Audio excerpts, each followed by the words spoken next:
So on Thursday, we're gonna expect 25 basis points on the US dollar. So what would this mean? Well, I believe that a rate cut is will not do so well with the US dollar. And actually, last Monday, we forecasted what would potentially happen with the US dollar ahead of the Fed interest rate decision.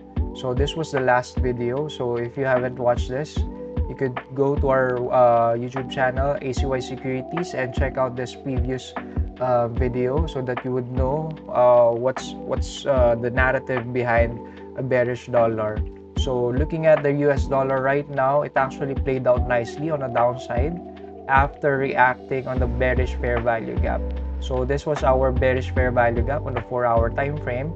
And as I have mentioned in our last video, in our last webinar, that I'm actually leaning towards a more bearish stance on the US dollar, particularly because of the incoming rate cut decision on Thursday. So again, if you haven't watched this video, I suggest click on this video right now. Well, it's already in our website, in ACY Securities, and at the same time in our channel. So going back in our charts, looking at the charts right now, actually it already reacted nicely on the bearish side.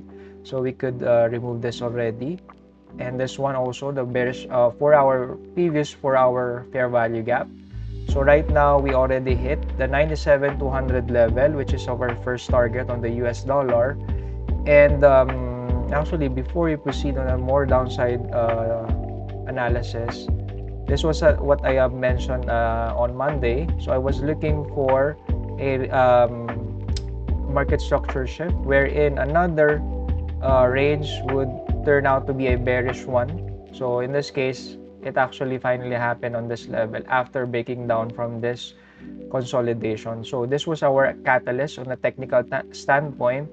But again, the further downside momentum on this one would actually potentially increase as the Fed rate is incoming. So targets on this one is the 97,100 level and the 97 level for potential targets. So what we would like to happen is either we see continuation of the downside or maybe a reaction on that level.